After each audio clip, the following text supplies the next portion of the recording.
Well, thank you so much for joining us here at Faith Lutheran Church. My name's Thom Loucks, and I'm sitting with Tom Gerretsen. He's a member of our church. Thanks for coming, Tom. Oh, thank you for having me. You bet. And I have Pastor Heather Brown with me as well. Great to be here. All right, thanks so much. Well, we're going to be talking about a 70th anniversary, and that's a big deal here for the church, and I have both of you here. Pastor, you've been here about, 3-4 years now? I came in November of 2021, so just over 2.5. Okay. Well, let's talk about this important event. It's a monumental event is really what it is, and a lot of stuff is happening. Tom, you've been doing a lot of writing for it and putting this booklet I have in my hands. But let's talk about what this event is first for those that are watching. Well, we're going to be celebrating our 70th anniversary of our church, which came together in 1954. And there were 2 Lutheran churches here in Marshfield that joined their ministries. One was St. Matthew's Lutheran, and the other was Trinity Lutheran. And so these 2 congregations came together and built this church together. I think the groundbreaking was a few years after 1954. But we are celebrating 70 years of the actual ministry being established. Well, congratulations to the church, yourself as the pastor, and Tom, you've been here for several years, and you're getting a chance to write this booklet.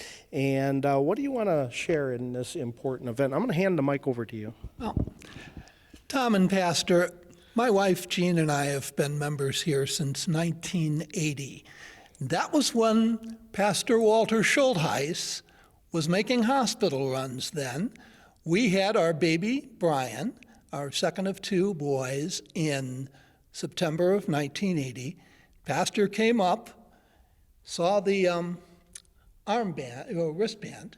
Oh, I see you're a Lutheran. Huh, okay. Have you been active? Well, no, we haven't. I grew up as a Catholic, and my mother and dad made sure we went to Catholic school, and then they left their church. And so I've been involved with some church things, a few things in college and as an early adult, but nothing like I have been since we joined faith in 1980. So, but that's how we got in, was Pastor Schultheis recruited us. All right. Well, there's a lot of pastors, Tom, that are going to come back. You have invited several. But this event is taking place on the 7th of April, coming up really quickly. What have you been doing on the public relations side? This is an open event for the public. That's why we're doing this. We want people to come. It is, and it's really, actually, I've done very little as far as inviting people. I've been looking up the history, and I've been learning things myself about the development of this church. And the thing that surprised me the most was that Trinity Lutheran had the foresight to buy land for this church. And it sat empty for, I forget how long, but it's right across from the house where perhaps Marshfield's most famous resident lives. Mel Laird, the former Secretary of Defense, former congressman. He grew up in a house, in the Laird house, which is across the street on Cherry from Faith.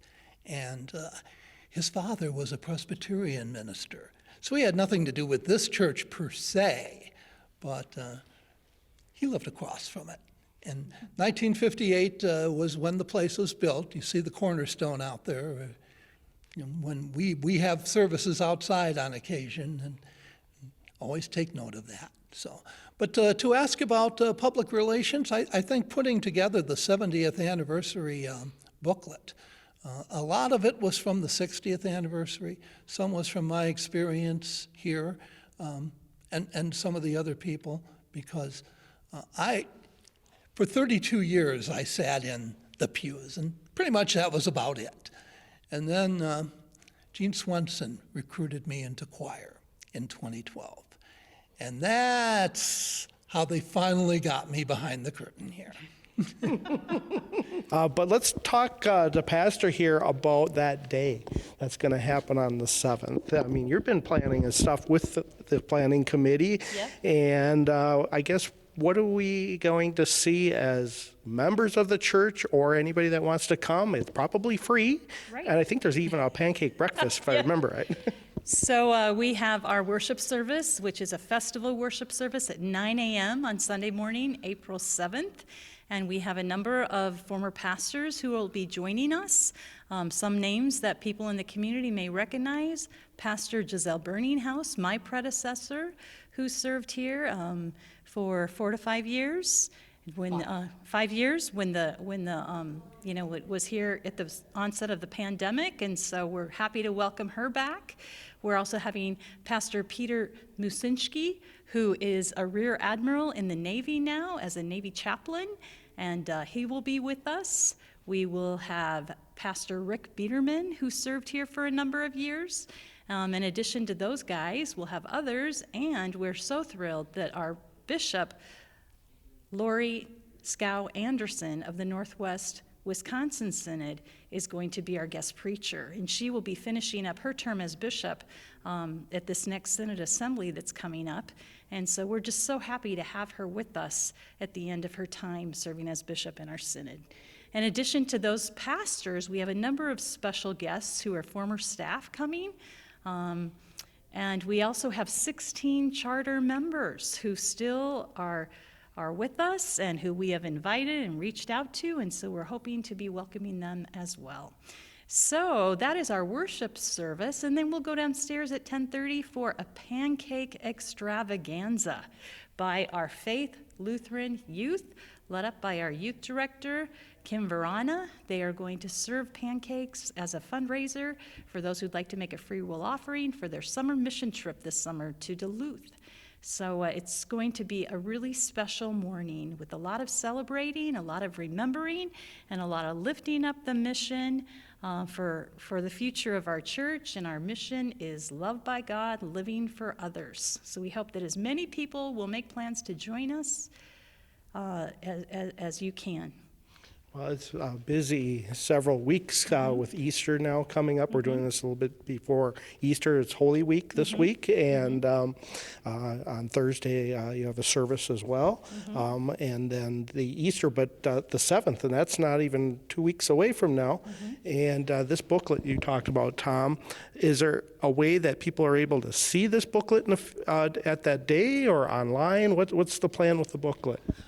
My understanding is, and I wrote it and I handed it to our office, and I figured, well, they can do what they will. But I would imagine if you come, you're going to get one of these, and you're going to get a very good history of this church. It is well documented. As I said, most of what I wrote was from the 60th anniversary, 10 years ago. And there are lots of things that surprised me. And one of the things is that Kim has been so involved with our youth that you would think that we had a youth program forever, and we haven't. It was, I believe, the start of 2000 when our church combined with 2 others to start a youth ministry here. Things have developed very, very quickly in this church. Well, that's great news, and the youth are the future of our church as well, because all of us do get older, unfortunately, and None of us are getting any younger. we can't stop that. So it's important that we do have our youth doing stuff. The Sunday morning group is GLOW. GLOW, thank And you. it's our Sunday school program, God's Love Our World. And then we have our 6th, 7th, and 8th grade confirmation students. And I think right now in our education program from pre-K through 8th grade, we have about 39 kids. So we're really, really happy about that. Now, More are always welcome. okay, great. Well, if someone cannot come to this event, I believe it's going to be filmed, available on the YouTube channel, just like a regular service. And that's going to be available then after the service and live that day. Is that right? Absolutely. Yep. All right, well, that's good. What else do we want to say, Thom, about the 70th? You've probably are reminiscing through some of the photos as well. You see some of those? Any of the people that you know, anything that you want to chat about? I'll ask Pastor that as well. Well, yeah, of course, we have so many pastors coming back. We have, about 6 total, I think? It kind of snowballed. We didn't know. Well, I thought maybe 2 or 3 would take the invitation. Boy, was I surprised. They want to be here. They want to celebrate with us. Thanks be to God. Yeah, that alone tells you, what kind of things they were able to do here. And when I think of pastors, when my family was growing up, we had Gary Heading, and we had him here for 17 years before he went on to work with the Northwest Synod of Wisconsin, a couple of other parishes. He's retired now. But we had Gary here not too long ago, and he filled in on a Sunday. And Yeah, that's right. I do remember that. Yeah, He came he not was too here in long. the fall. Are any of the pastors that are coming, they're not going to be speaking this day. Are you providing the message that day, or is that different? All of the pastors who are coming have been invited to participate in different ways in our worship service, but our guest preacher will be the bishop, Lori Scow Anderson. And where is she from now? Where does she and her husband live? Rice Lake, Rice and she's a Minnesota native. I know that. And she's been in the Synod for quite a while. She's been here before to speak, and we know that she will give us an inspiring message. Yes, she definitely will. And Bishop Lori came here when Pastor Giselle ran into a couple of personal tragedies in her life. She lost her mother. Her husband was having cancer and recovering from cancer at the time, so she took a month off at the end of 20, I believe it was 19. Yeah. And the bishop came here to preside over a Sunday service, and it was so inspirational. Now, if people are looking for this event, we have a Facebook page, and I say we because I'm a member here of the church as well, not just the guy with the microphone, but where else can they get information? Can they call the church? Is there office call hours? the church. You can check our website, our Facebook page, like you said, and always keep track of what's going on our YouTube channel, because that's where a lot of things will be covered as well. All right. Well, you were going to mention something before I interrupted there. What was I going to mention? I don't remember. Oh, I was going to mention, we do have special music that Sunday as well. We have a wonderful choir anthem from our adult choir, and had this great choir director this year, Morgan Schmidlkofer, who we've been blessed by. We're excited that she and her husband are going to be welcoming a new baby soon. We also have one of our own people, Pam McCollum, who'll be doing a cello solo, and we have a quartet of a very special song called Go Light Your World. Okay. Anything else on here, Tom? I know this is a large booklet. It's hard for me to go through some of this, but really, come here and enjoy the event, the day, the morning, as it's going to be a little more than a normal service, right? Absolutely. And I think also when you look through that, you're going to find little bits and pieces about the history of this community. Well, one thing I've noticed when I came here, this church is very large basement. It's almost like a school down there. Was this used at all as a school, or it was just a large building when it was made? It was opened as a church, and then a second large addition was built. And I'm trying to remember the year, Okay. but it was in the late 1900s. But it was an education wing, it was an office wing. The Sunday school is in the other half of the building, so to speak, from where we're sitting here in the sanctuary. That's neat. How many members are attending now? Do you have a number that We have about 550 members right now. Wow, that's great. Yeah. And open to anybody joining the church. I just want to bring that out to people so they know that they're welcome. Communion can be taken at any time, as was right. Absolutely. We have an open communion table. All are welcome at the Lord's table, and we also invite anyone who wants to join us.